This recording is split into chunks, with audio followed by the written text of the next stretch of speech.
All right, so moving on to chapter 15, where we start talking about fiscal policy. All right.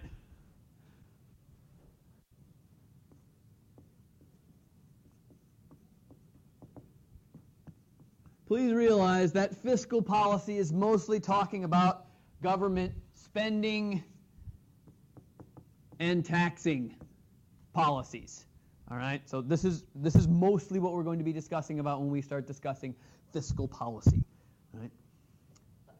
The government is obviously one of the big players in the macroeconomy, so we definitely have to focus on them to some degree. And it makes for good stories too, so this can be another one of those fun types of chapters where we can talk about government and politics and how it screws around with the economy. All right, now,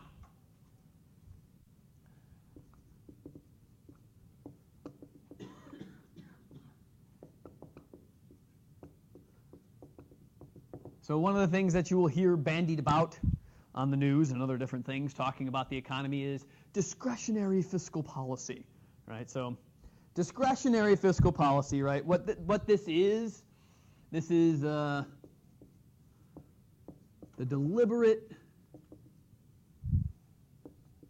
use of government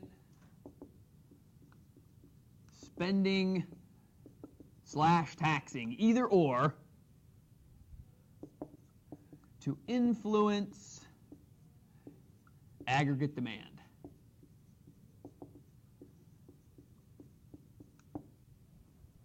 And spell aggregate correctly, unlike me. And the idea behind it is that when the government does this, they are trying to fix the problems that are in the economy, right? So they're trying to level things out if there become problems, right? So if there is a big, huge recession or nasty depression, the government, in theory, can perform discretionary fiscal policy in order to combat that. Likewise, they can also try and slow the economy down when it's going too fast, doing the same thing, okay? Either way, whatever. But there are two different methods that they use, which probably you should expect. There's expansionary and contractionary fiscal policy. Now, discretionary, the whole point of the word discretionary is basically the government going beyond what they already said they were going to do. Right? When the government spends money, it often decides, 2 years in advance how much it's going to spend money, right? So it makes a 2-year budget. The idea, though, is that if a problem happens in the economy, sometime after that budget is created, this is what they do. They will create a new law to spend more or less or tax more or less based on whatever they think will help the economy. All right? So please realize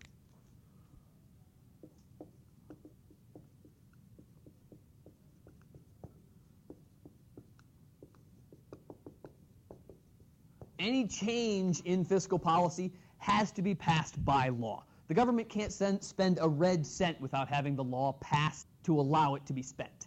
Right? In fact, in theory, we'll learn this a little bit about next week, about how the government sets up its budget and allocates funds for itself. It actually has to pass a law in order to spend anything.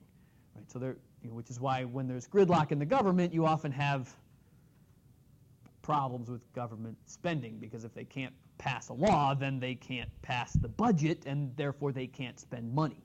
Okay, so in theory, this is the problem we were having, 2-3 weeks ago with the government shutdown, quote unquote.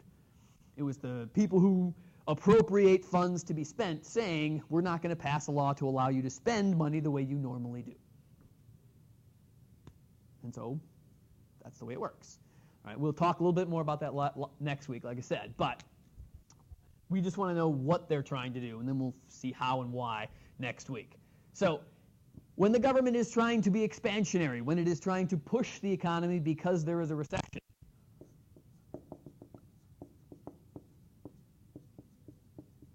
first note that expansionary fiscal policy is fighting recessions, right? Again, this is trying to push the economy to force it on, And the way they do that is by either increasing spending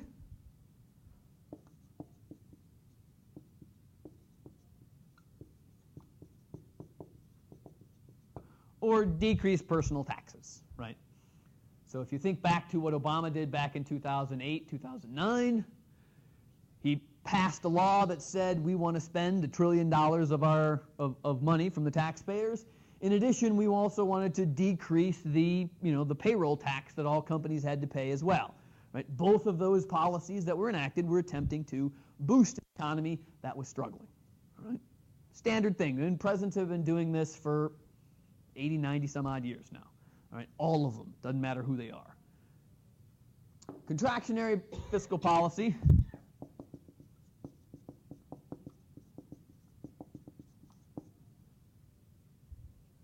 The idea behind contractionary fiscal policy is that you are trying to fight inflation instead of a recession. Right? So in other words, if the economy is growing too fast and prices are growing too much, you actually want to rein it in. And the opposite of all of these things are what you do.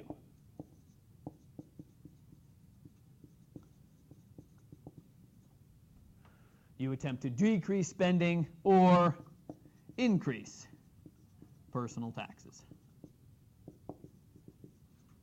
Please note that I'm trying to distinguish on this taxing side between corporate taxes and individual taxes. All right, so businesses, while they do affect aggregate demand, their effect on aggregate demand is a lot smaller than ours is, right? Consumer spending is 70% of all aggregate demand, so how much we pay in taxes definitely affects how much we spend. Hopefully you will agree with me on that. All right, so please note that all of these things can be done, but of course they require law changes to make them happen. All right, so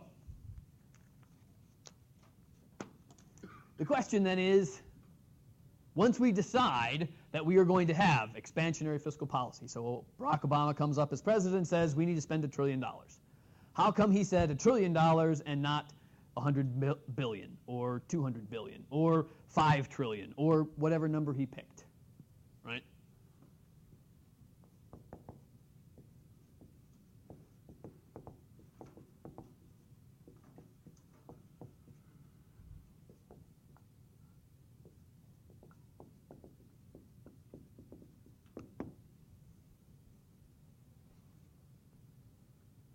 The key to being able to answer this question is remembering the circular flow model.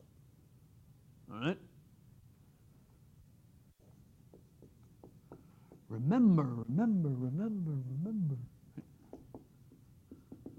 The circular flow model. So, when I want to draw the circular flow model, what do I draw? A bunch of squares, because of course it's a circle. Never hurts to have a little bit of review. What are in the 4 squares of the circle?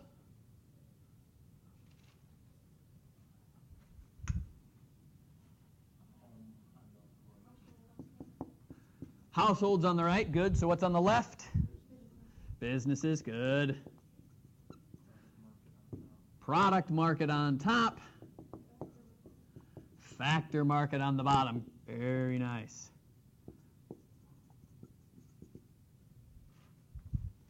Which way does the money run? Money runs counterclockwise. What runs clockwise? Goods and services. Okay, good. So, nice, quick review of the circular flow model. Now, the reason why this makes a difference, okay, is that when the government decides that it wants to increase aggregate demand,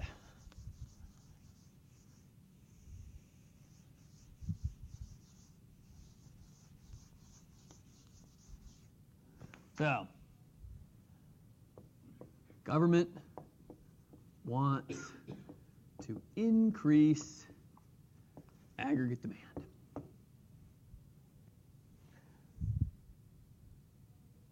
Okay, what are the What's the formula for GDP again? C plus I plus G plus X minus M. Okay, don't forget that, right?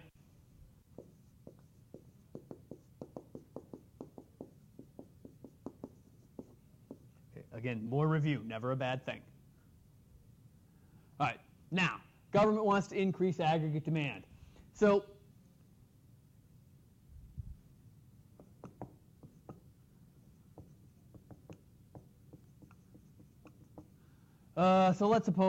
let's make it a nice, easy number. $1 trillion. Okay, so and that's roughly what Barack Obama got passed back in 2008 to try and combat the recession as it was getting its meat hooks into us. Right? And usually, just so that you know, generally speaking, the president can't appropriate funds of this magnitude until unemployment shoots up. Right? So the recession was actually going on for a good 3 months before Congress ever actually started doing anything, because of course Congress is very reactionary, and because they tend to read unemployment numbers more than anything else. Okay, so again, it's because for whatever reason, we as people, the only time we understand a percentage is when it's unemployment. That's it. Otherwise, we don't understand what a percent is normally.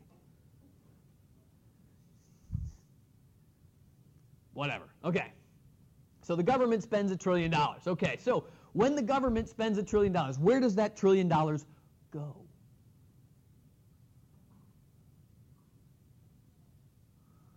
Some of it goes to the businesses, but how does it get to the businesses? Does it go to the homes directly? Did they give the money? Did the government give the money directly to us? Did they give us tax breaks and stuff? Kind of. Generally, though, when the government spends money, folks, it pumps $1 trillion into product market and or the factor market, right? It's kind of one of those where it can hop back and forth between the two of them. But basically, one will pay to have a whole bunch of things done, like build a whole bunch of roads or bridges or fix up the infrastructure of our economy.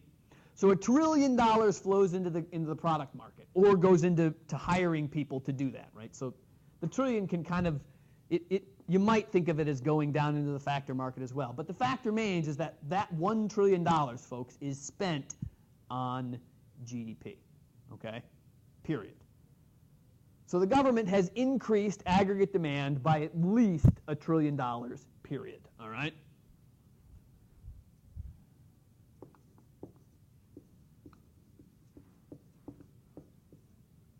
That's a T, I swear.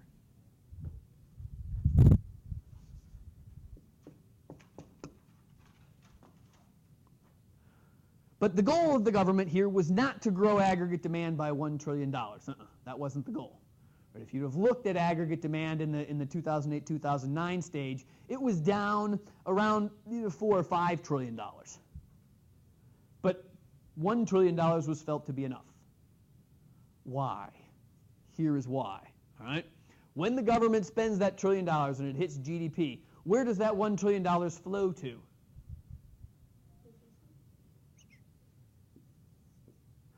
The businesses now have an extra $1 trillion. What do businesses do with an extra $1 trillion?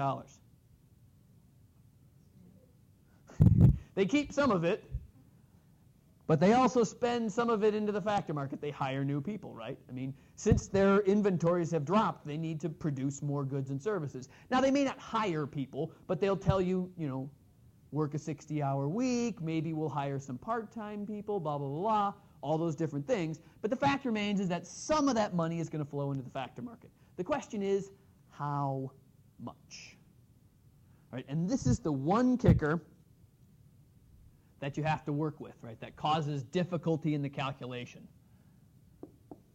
So I'm going to give you a term here, marginal propensity to consume.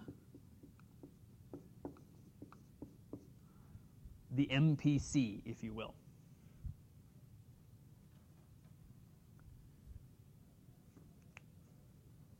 The marginal propensity to consume is just what percent of the money do businesses and individuals spend on new GDP when they get it? That's all it is, right? What percent of new money is spent on GDP? So, in other words, if somebody gave you $1,000, how much of that $1,000 would you spend on new GDP-related items, and how much of it would you save, buy used goods, or spend on things that are non-GDP-driven goods? And again, the idea is to take everybody and average them all together, right? So some of us may only spend like 20%. Other people may spend more like 80 or 90%. Depends on the person. But the idea is you average all of those people together, all right? So what the government said back in 2008, 2009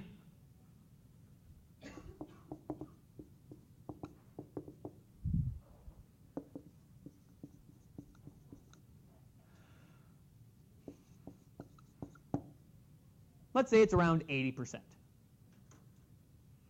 I'm guessing the government thought it was more like 75, 70%, but whatever. Let's just pick that number to start with. So, when businesses get $1 trillion, what do they do with that $1 trillion? Well, in theory, 80% of it goes to buying new GDP or hiring people to produce new goods and services. So $800,000 goes to hiring / paying for new employees. And again, put new in quotes because they're not necessarily all new. They may be old employees, right? But the fact is that they're going to dump that money into producing more goods and services. Yeah, million, right. Add. Just put an M there. 0.0008%. So $800 million flows into the households, right?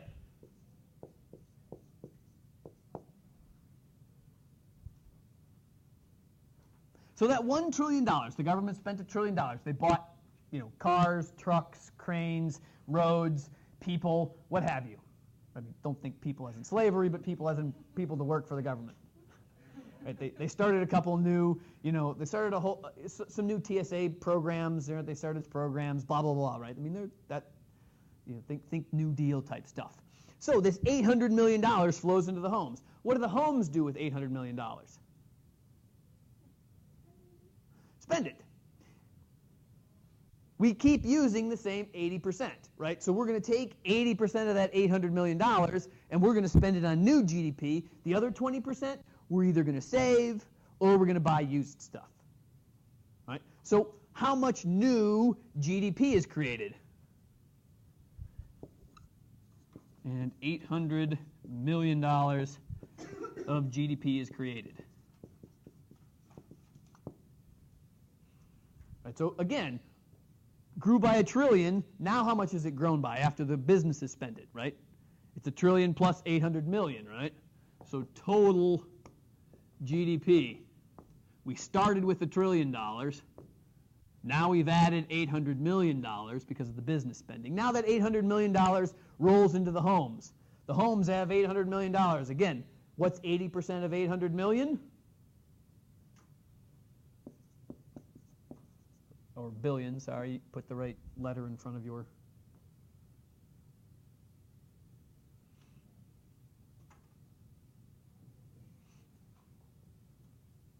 So B, why do I keep writing M? I'm stuck on millions. This is government money, folks. It's billions, not millions. So again, the idea here is that this money cycles through the economy, right? So $1 trillion flows into the businesses through that product market that the government spent money on. 800 billion of that flows back into the factor market and goes to the homes. From the homes, 640 billion more goes back into the product market, right? And this cycle, this circular flow, keeps going over and over and over and over and over and over and over again, right? You just keep taking 80% of each of your numbers and adding it, because that's what the circular flow is telling you to do, that each number generates 80% more of the number before it.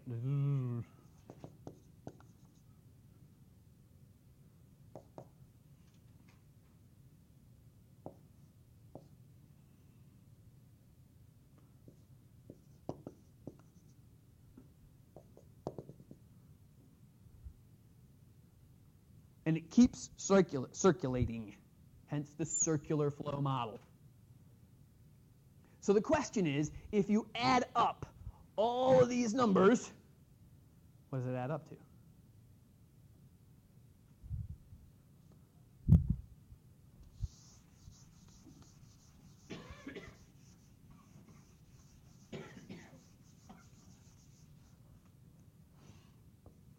What is the sum of all of those 80% numbers? Well, it's certainly more than the $1 trillion the government initially spent, right? I mean, that was the whole point. The government knows when it pumps money into the economy that that economy is going to pump itself with that extra money, right? The end result is found using the spending multiplier.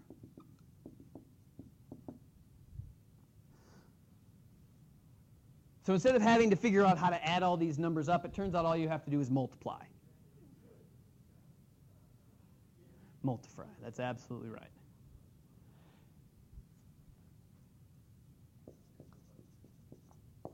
I am going to give you the way you calculate the spending multiplier and tell you that you will not have to calculate this. I will always give it to you, all right? Because, of course, this is a fraction, and all of you would cry like little babies if I asked you to use fractions. And I don't want any crying in this classroom, darn it. So I will do all of this for you. So the idea here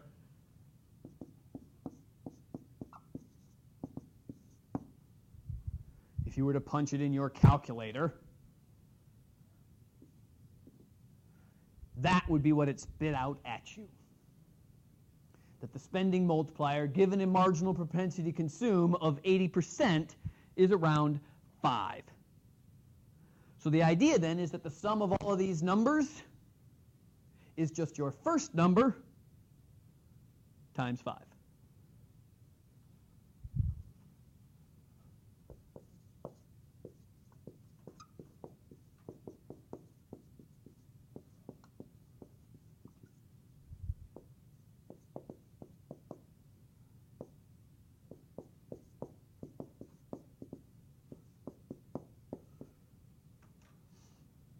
And so what Obama was really trying to do in 2009 was, by spending $1 trillion, really he was trying to grow aggregate demand by somewhere around $5 trillion.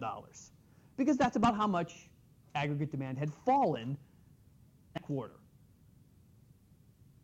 The key, though, is in order to figure out what the total growth in aggregate demand is from government spending, take the government spending, whatever it is, and multiply by the spending multiplier, which is why they call it the spending multiplier.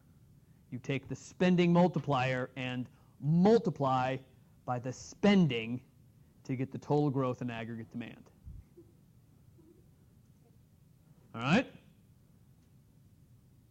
I want to believe that this is as easy as it sounds.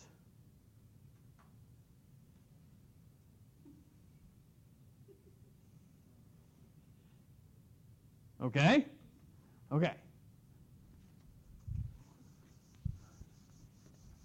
So, let's try another example. Again,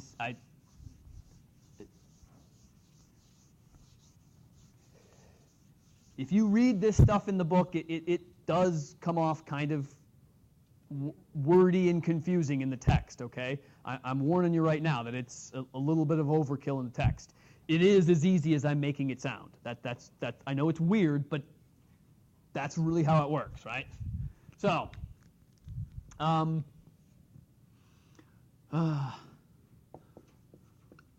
real MPC in 2008, 2009 was what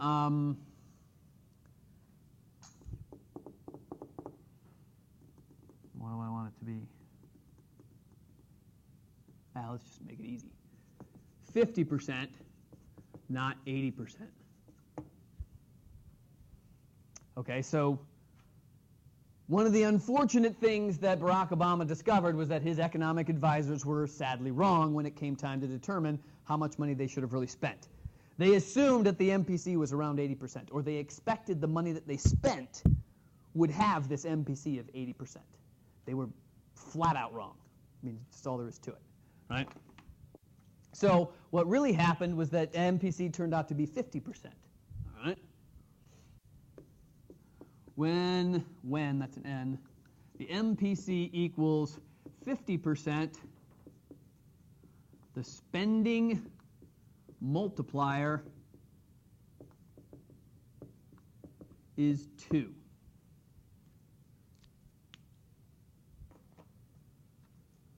So, how much did GDP,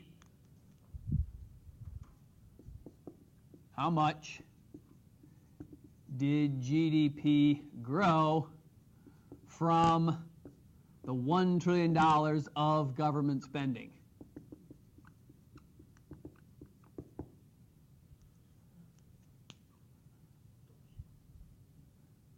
Again, the way you calculate how much aggregate demand is going to grow is you take the change in spending, $1 trillion, and multiply by the spending multiplier.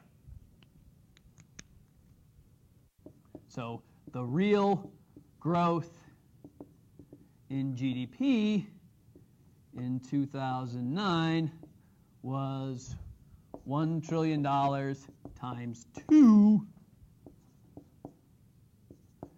and GDP only grew around $2 trillion instead of the expected $5 trillion. And this is why, for the last 4 or 5 years, we really haven't made a full recovery yet. Because we really needed GDP to be growing by around $5 trillion, and we only got numbers that grew it to around $2 trillion. Now, it's a matter of opinion as to whether or not it was the economic advisors who screwed this number up, or it was the other economic people who couldn't get this number to be a bigger number. Right? If you look back at some of the historical logs of what was said at Congress, Barack actually did ask for around $2.5 trillion worth of growth in government spending instead of just $1. But if you know anything about horse trading, you know you always start higher than where you know you're going to wind up, because you always have to play the game, right?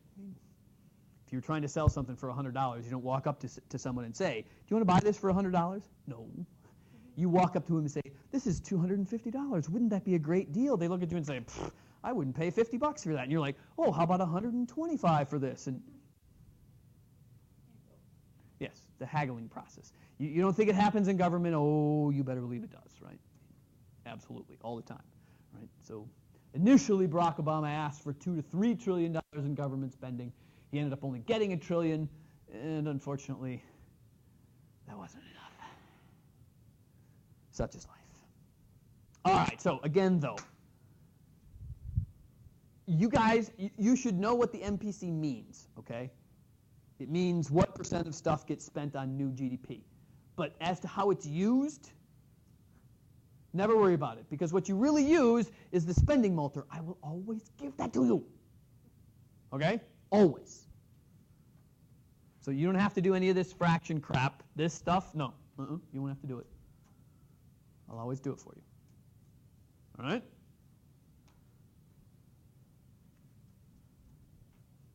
So,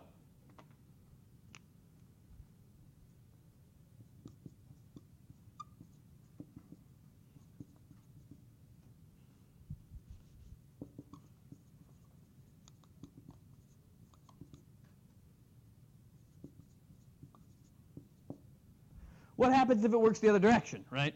So instead of the government increasing spending, the government decreases spending, right? So suppose that that the current Congress that's screaming about government debt gets their way, and the government decides to cut spending by $500 billion. Very possible sort of thing that could happen in our economy right now. If the MPC equals, let's go back to 75%, the spending multiplier will be 4. Again, like I said, I'll always give that to you.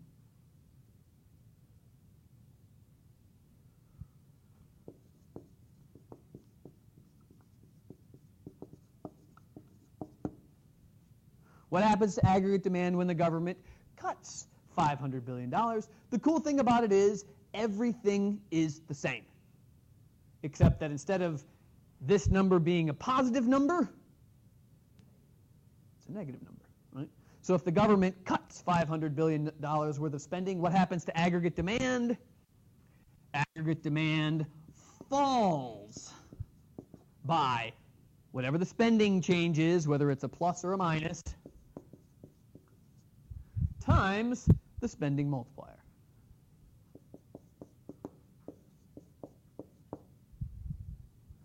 So in this case, aggregate demand will fall by roughly $2 trillion.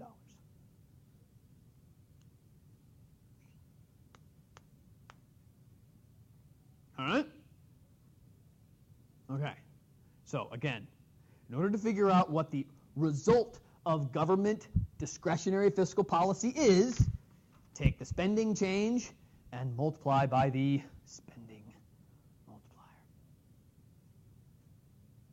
Okay, so that's the spending multiplier.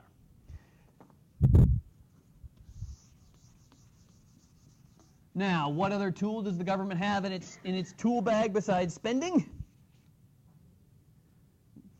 Spending and buying, same thing. Taxing. Does taxing work the same way? Close, but not quite. And here's why.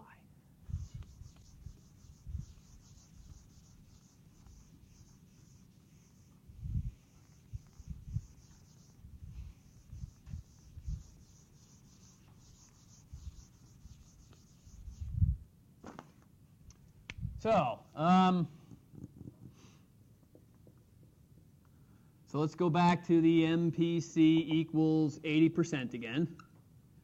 And the spending multiplier is 5. Do realize that whenever the MPC is a certain percentage, the spending multiplier is always the same number that goes along with it. There is a 1-to-1 and on-to relationship between those two things. So, all right. If government cuts personal taxes by $100 billion, what happens to aggregate demand under this situation, right? So they use tax cuts instead of additional spending, okay? Same thing, right? I mean, there's no difference between it in money-wise, right? Whether the government spends $100 billion or gives you guys $100 billion, it's the same stuff coming out of the government's pocket. The question, though, is how does it affect the economy? Now, the key to this is being a little bit savvy, right? So factor market, businesses, and of course I do it backwards, the product market and the factor market. So let's suppose that the government gives households $100 billion. Instead of going to the product market and spending $100 billion, which is what happens when the government spends money. So the households get $100 billion. Do the households take all $100 billion and hop up to the product market and spend it? How much do they take? well, 80%. 20% of it they spend foolishly, like paying off their mortgage or buying used goods. Totally un-American things to do, right? Right? You guys all know to be true patriotic Americans, you have to buy new. You can't buy anything used anymore ever again and say that you're a patriotic American.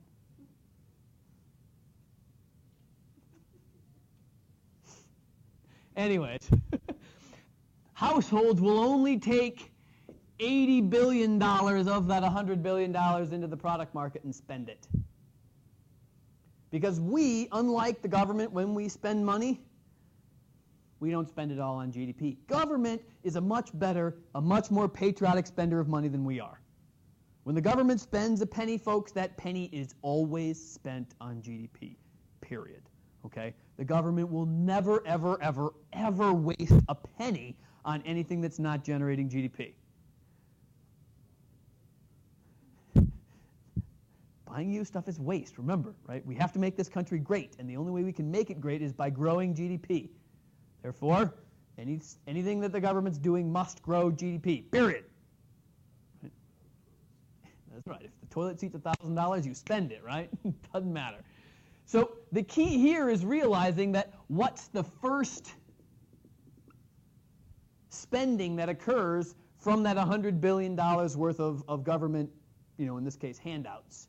Instead of being $100 billion, it's only $80 billion of spending. That's not so good, right? So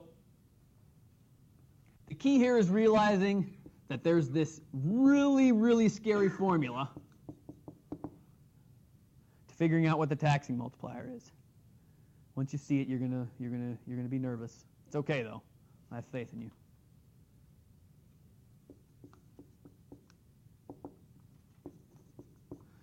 So to figure out what the taxing multiplier is, get the spending multiplier and subtract 1.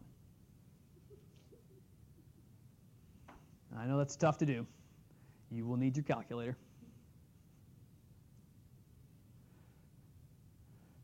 So if my spending multiplier here is 5, what is my taxing multiplier?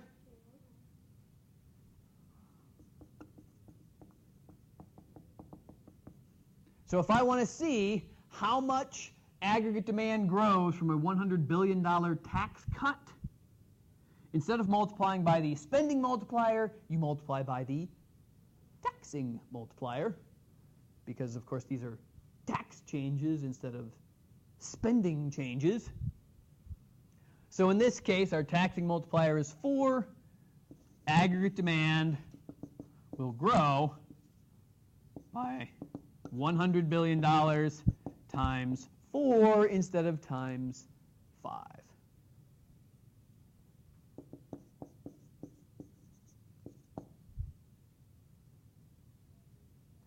Please note the difference between cutting taxes and raising taxes.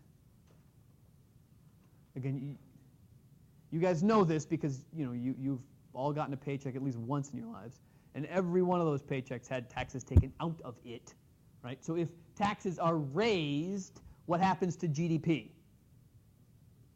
It goes down. If taxes are cut, please indicate that you understand that on the tests or quizzes. Okay. The key here, though, is that, note, taxing multipliers are not as effective as spending multipliers. So why in the heck do government officials ever cut taxes? I mean, if they really want to make aggregate demand grow a large number, they should always just spend, because the multiplier is bigger. Why doesn't the government always do that?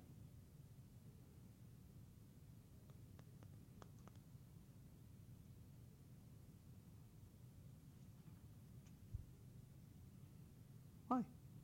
Why do you think?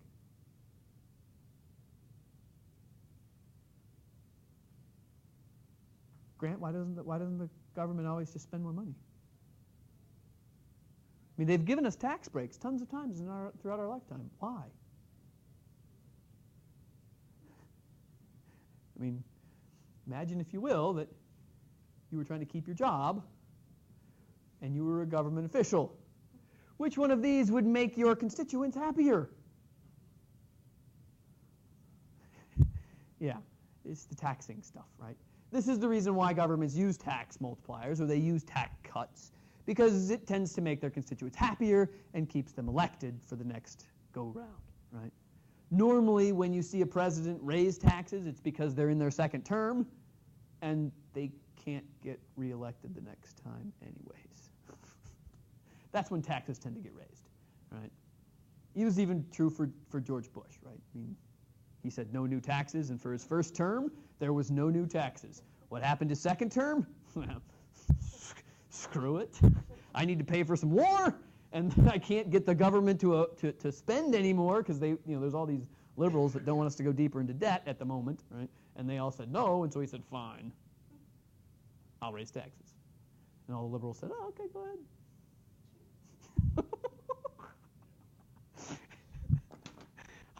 Oh, this is just great shit. Okay, so please realize the difference between the spending multiplier and the taxing multiplier, but understand that in the end, they're both doing the same thing, right? They're multiplying whatever amount of money gets dumped into either spending or taxing appropriately, all right?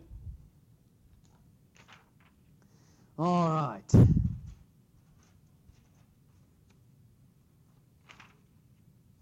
Okay, so that is standard fiscal policy, right? So, again, think about what we're trying to do back from a Chapter 14 perspective, right? Where is aggregate demand right now in the economy? It's in the intermediate stage. Where in the intermediate stage? Yeah, somewhere down over here, right? In order to get aggregate demand to full employment, what needs to happen to aggregate demand?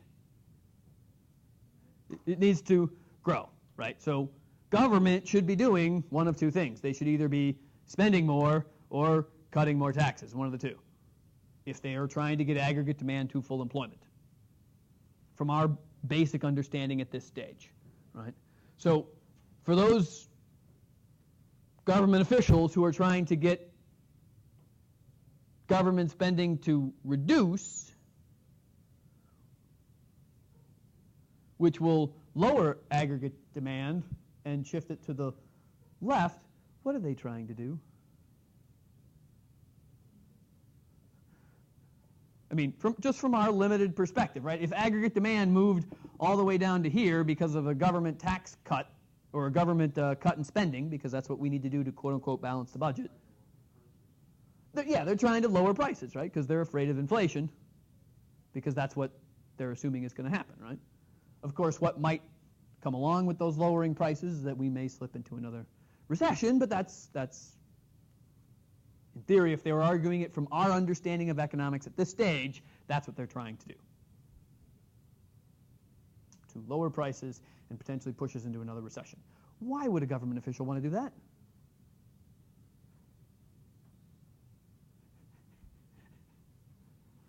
Why would every Republican government senator or congressman want there to be another recession right now? To help you guys live a better life? Of course that's what they're trying to do if you ask them.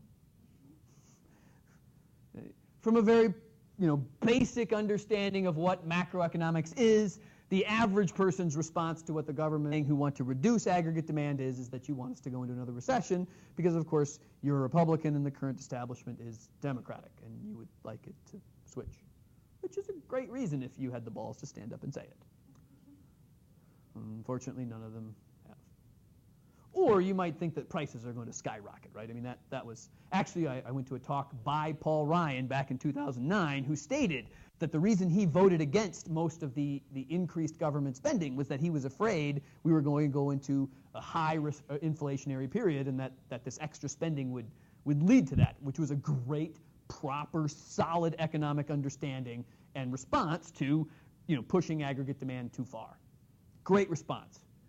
3 months, 6 months later, after the spending went through and prices didn't rise even 0.2%, he switched over to this added spending is going to cause us all to kill our children because there will be so much debt they won't be able to live. And so we'll have to sacrifice them to the Chinese gods in order to pay our debt properly. I mean, that's been which may be a little bit of an exaggeration. But right, I mean that's the current talk you hear, is that we are basically damning our children to a life of servitude, paying the debt that we're incurring right now. Right? That's the mantra. I mean, because this argument is not working, even though it's the proper one from an economic standpoint. Okay, so that aside, now those are what's known as discretionary fiscal policy.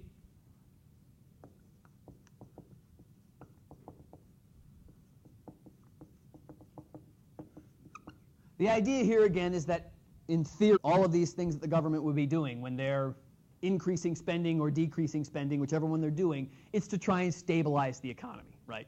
But to do it in such a way that they have to pass new laws, right? So if the government wants to spend $1 trillion extra this year, they have to pass a law to say, we need to do that, right? Now, there are times when the government doesn't need to pass any laws, and they will still spend more money.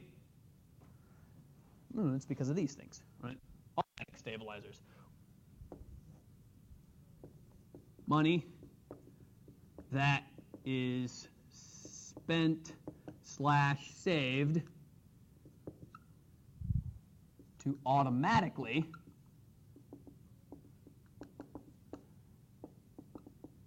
without a new law stabilize the economy.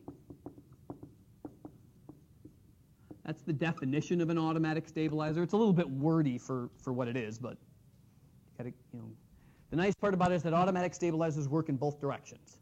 They can speed the economy up when it's slow and slow the economy down when it's fast. So, what is the classic example of an automatic stabilizer? Something the government will spend money on that they don't have to pass a new law for right now. When you guys get laid off, what do? You apply for unemployment and you get it, right? This is the government spending more money on you because you got laid off.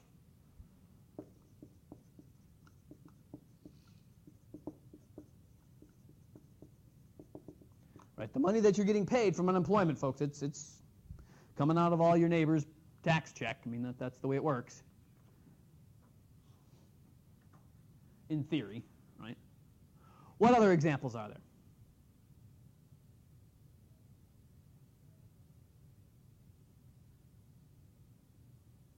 What else does the government spend money on automatically or increase spending on automatically when the economy tanks? Yeah. Welfare, food stamps, they're all up there, folks. Welfare, food stamps. All of these expenditures by the government will increase automatically when the economy tanks. Now, these are all the things that push the economy. Think the other direction. What slows the economy? What stops you from spending money when you make a ton of it? Taxes, right?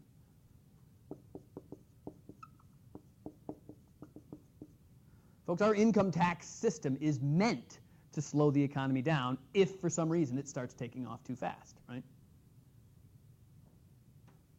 So if you start making $1 million for some reason, the government will start collecting, 30 to 32% of your money, as opposed to the 20 to 15% that it's collecting right now when you're earning, but somewhere around $50,000, right? I mean, that's the way it works, right? The idea, though, is that this slows you in the other direction, right? This slows you down. All of these things speed us up, right? So one of the things that I like to do just show you a little graph.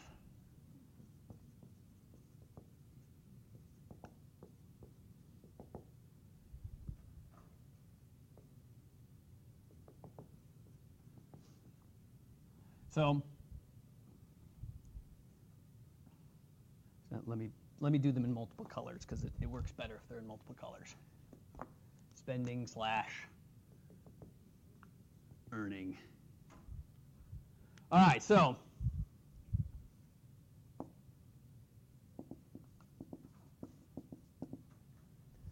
there is at some point in time or at some level of GDP where the amount of money that the government collects and the amount of money that the government spends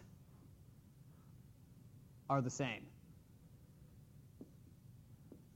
Government collects and spends the same. Period, right? i.e. balanced budget. Right? This is for the last 15 years, this is an imaginary point. We can't find it. Since Bill Clinton, we have never had a balanced budget. All right. So the question then is, when GDP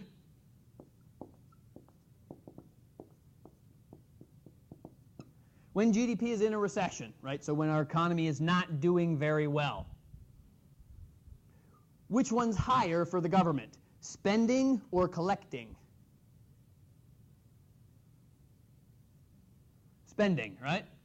Spending is high, collecting is low, right? Because we have to spend a whole bunch on unemployment, on welfare, on food stamps because the economy is in the tanks. Likewise, when we're not earning as much money, I mean, what's happening to collections by the government? I mean, what are they doing about tax collections right now? They're way down. Same sort of thing happens, right? When people get laid off, one, they have to pay them. Two, they don't get to collect tax on them anymore, right? I mean, technically they do tax you on your unemployment compensation, but certainly not at the same level, right? And the idea, though, is that when the economy recovers,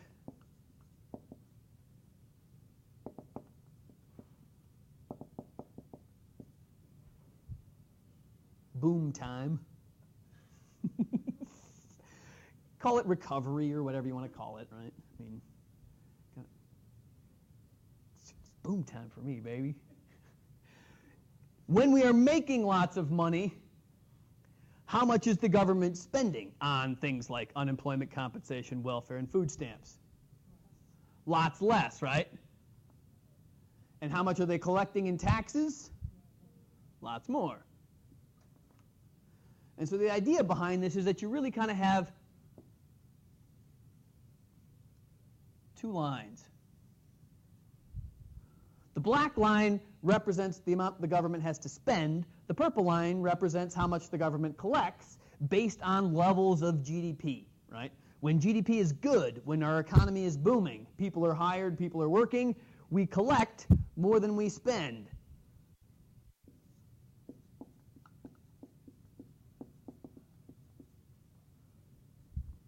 There will be a surplus during that time. When the economy is in a recession,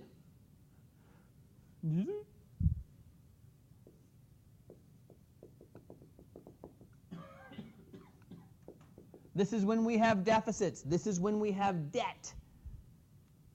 The idea behind the way the economy is supposed to work, at least according to the way the economists back in the 30s and 40s said it, is that it's okay for us to go into debt, right? When we first had our initial debt ceiling for the government, they said, look, we have to allow there to be a debt ceiling if we are going to have things like unemployment compensation, welfare, and food stamps. Because when the economy tanks and we help those people instead of just letting them die, we're going to have to go into a deficit. But when we recover, when the cycle is done and we get into the recovery stage and we're getting close to our next peak, the idea is that the government should run a surplus, and what will it do? What will the government do with all of its surplus money?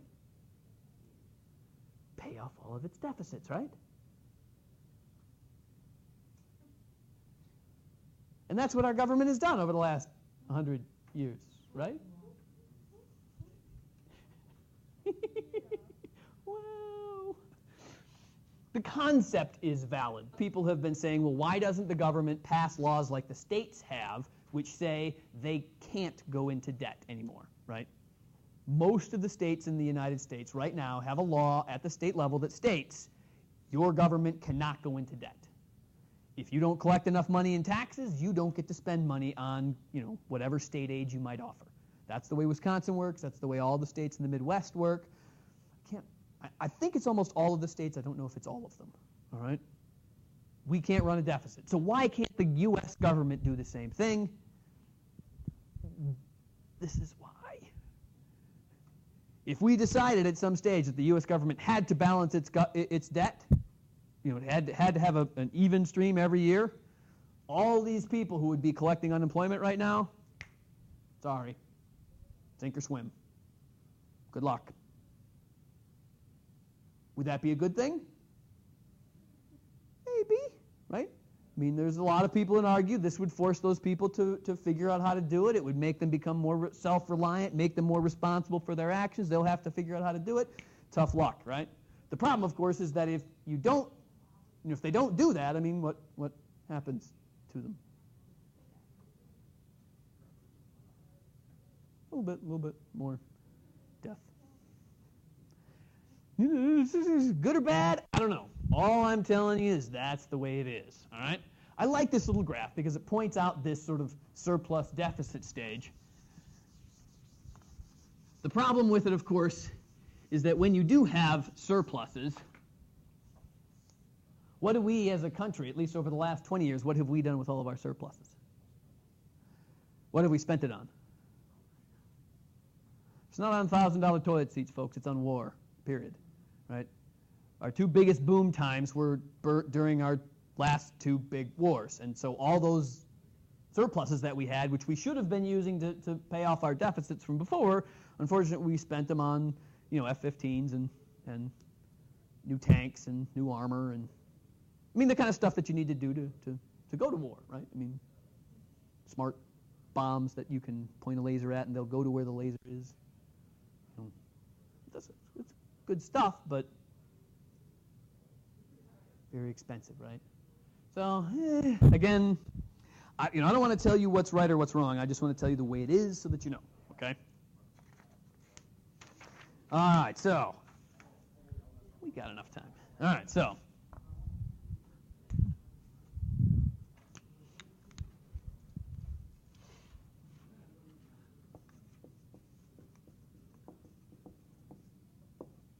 mostly what we've been talking about has been looking at all of these policies that the government is enacting to try and affect aggregate demand. Well, if you think back to the example we did at the very beginning of class, where we were reviewing Chapter 14, and we were talking about the holy grail of the macroeconomy, where we had falling prices and growing GDP. What had to happen in order for that to occur?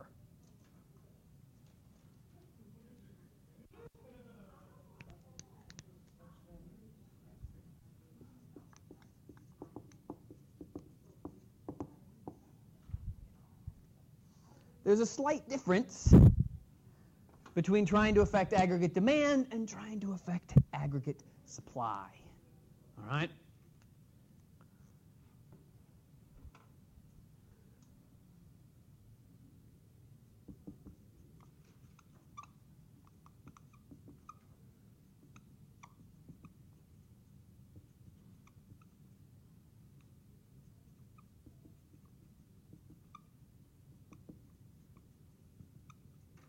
Right, one of the things that can happen when you try and push demand, right, by trying to tell people to buy, or to take their money and spend it, is that when you start spending money, yes, GDP can grow. What tends to grow with it? Inflation, prices. So what we would really rather have happen when we are in a recovery stage and we see ourselves moving towards a recession is instead of increasing demand, really be to see an increase in supply, right? Because when supply side grows, which is how you're going to see growth in aggregate demand or see growth in GDP, when the supply side grows, the growth in GDP comes along with reduced prices. Wouldn't that be nice? Right? So how can government affect aggregate supply instead of aggregate demand? Because that sure looks like it would be a better way to go, right? I mean, from a strict looking at the graph type of stuff, a mathematician's way of looking at it, this would be a better way of doing it, right? And me as a mathematician, I'm looking at it going, ooh, that would be better, all right? The hard part is, how do you do it, all right? The first classic supply side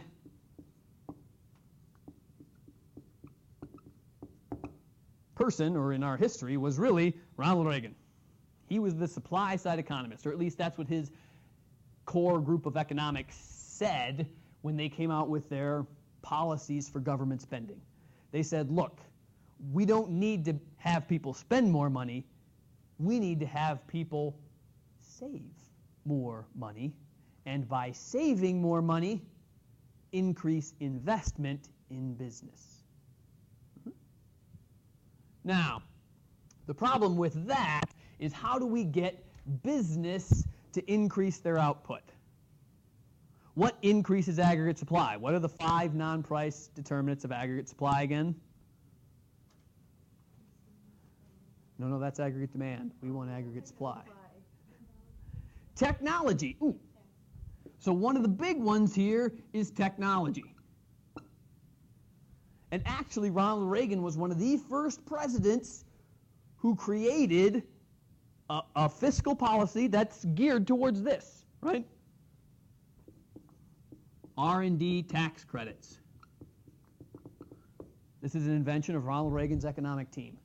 He said that if your business spends money on research and development, every penny that you spend on it is tax deductible.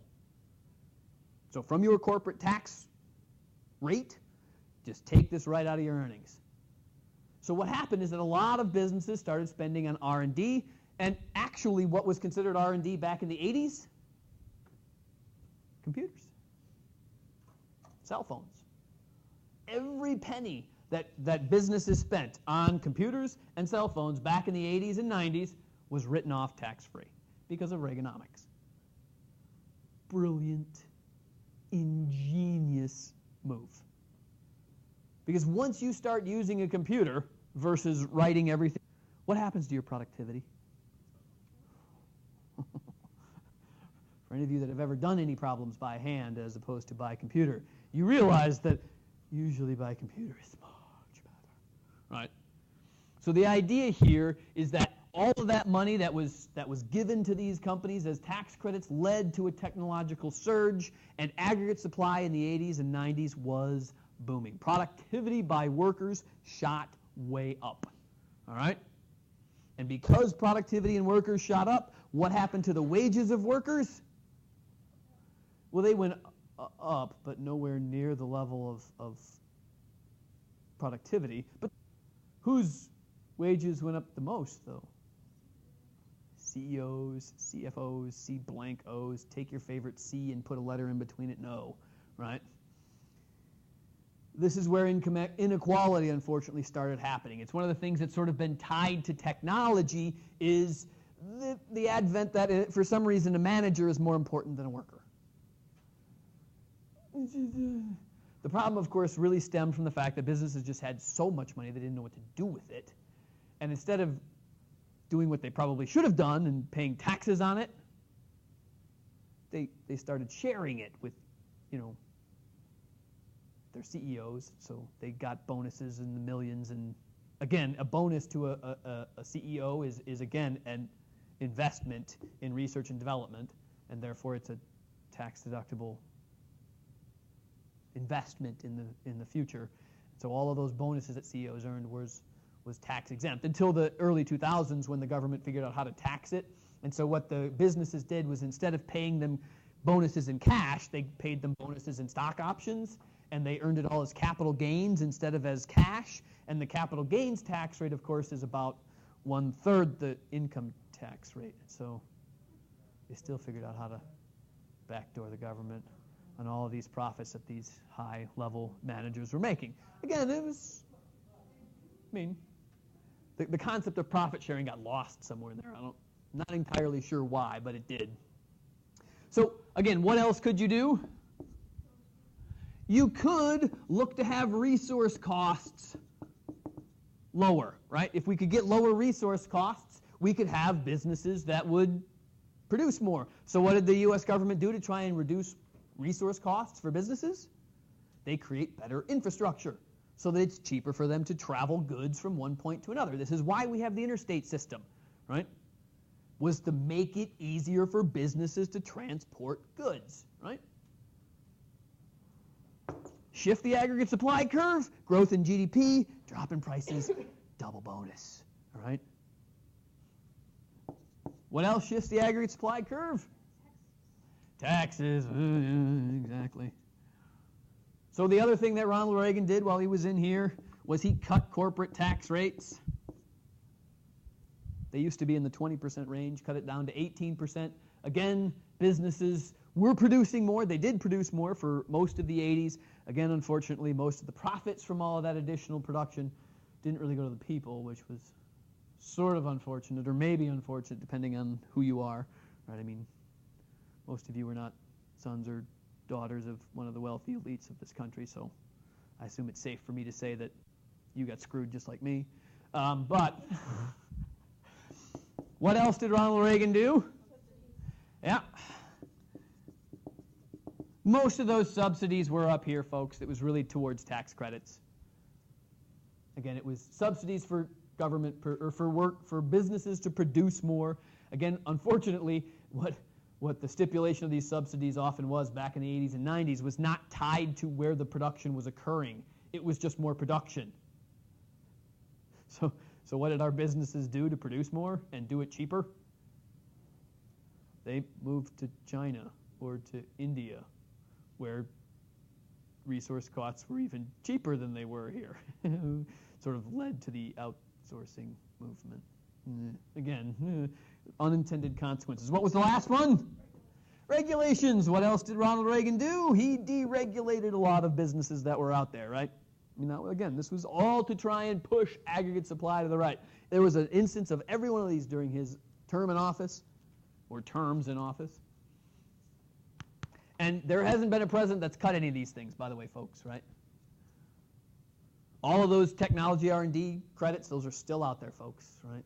I mean, it's pushing towards getting everybody to have an iPad or an iPod or an iFace or an iNose or whatever the eyes are now. Whatever. Again, all of that spending would be tax deductible. It's not a bad idea. Now, the other thing that supply-side economists do, now this is the one where it gets a little bit weird, so bear with me.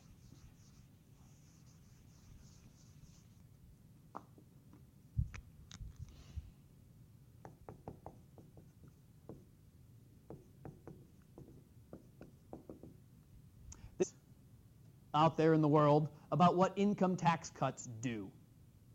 All right?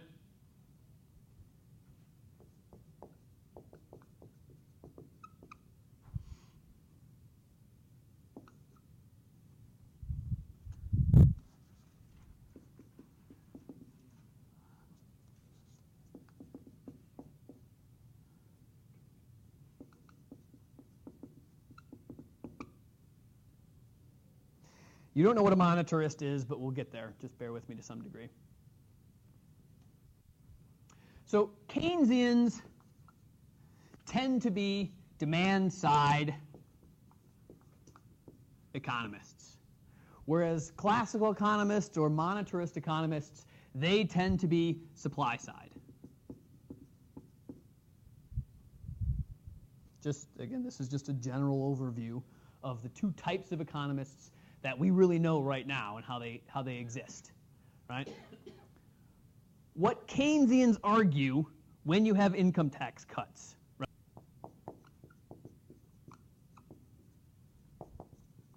That income tax cuts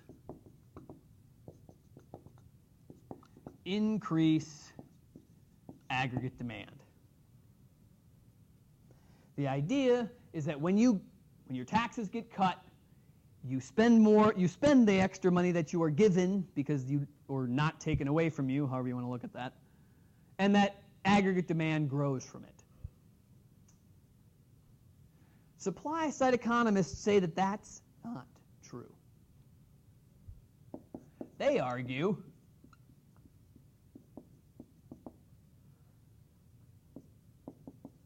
that income tax cuts increase aggregate supply instead. Why would someone argue that a tax break leads to more supply instead of more demand?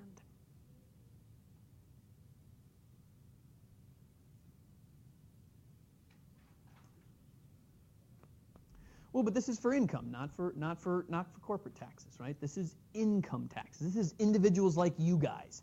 The idea here is that if they cut taxes on you, so suppose your tax rate right now is like 25% on average. If they cut your tax rate down to 20%, what supply side economists argue is that you will work more.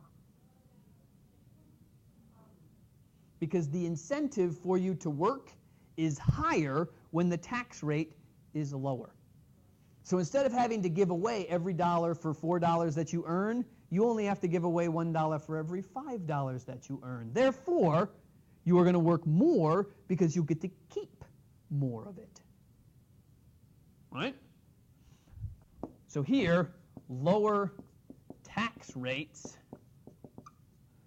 will create a bigger incentive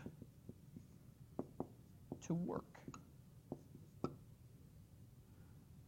So in other words, those people out there who are potentially existing on Social Security or existing on welfare or whatever it is that they're existing on, if the tax rate would just be cut, that would be an incentive enough for them to get off of welfare and actually start working because they would have more take-home pay, right? I mean, if you think about it, if you're getting paid $10 an hour to do something and you're getting taxed at 25%, you're really only making $7.50 an hour that you can spend.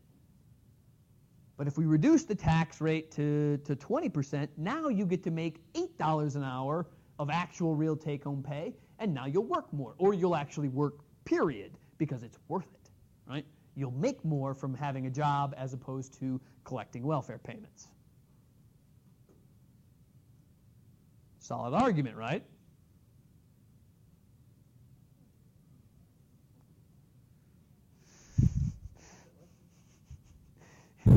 That's the argument, though, right? This is the argument that, if you listen to Paul Ryan, right? He's the representative from this area. This is his argument, that we need to cut income tax rates so that people will go to work again.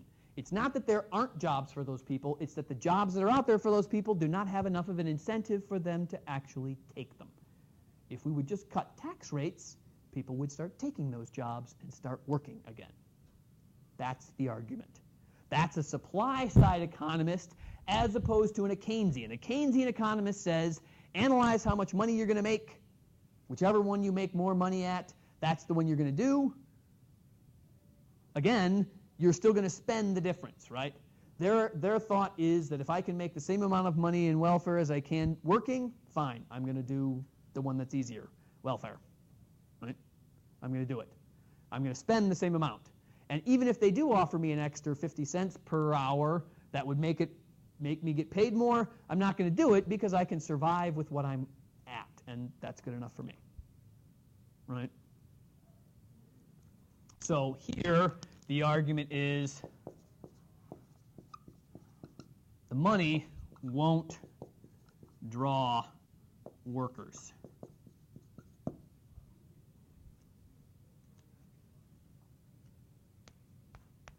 Or what a lot of the Keynesian economists will say is that just because you lower income taxes doesn't mean that the businesses will be able to hire more workers. Again, these arguments, which one's right, honestly, folks, I don't know. In some places, this side actually seems to be true, right? There were times in our history where we cut the income tax rate and our productivity went way up. There are other instances in our history where this was the exact opposite, right? Where they cut income tax rates and it did nothing. I'd love to tell you that I know. I don't, okay? Again, though, here are the arguments that they use, right?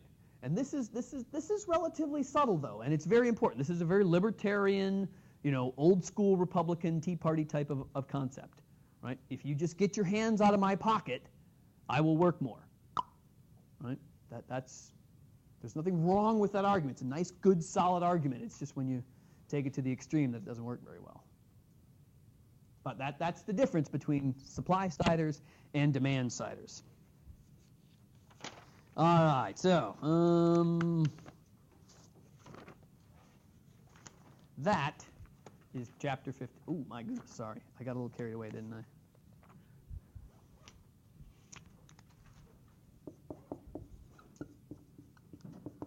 Homework from chapter 15. 2, 4, 6, and 11.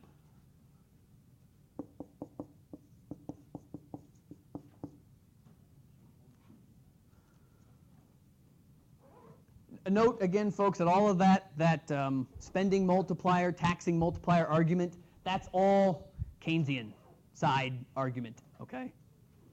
And so that's what Keynes argues happens when you start cutting taxes or spending by the government. It's all driven by demand. We will talk more about these supply-siders as we get further along in our understanding of the macroeconomy.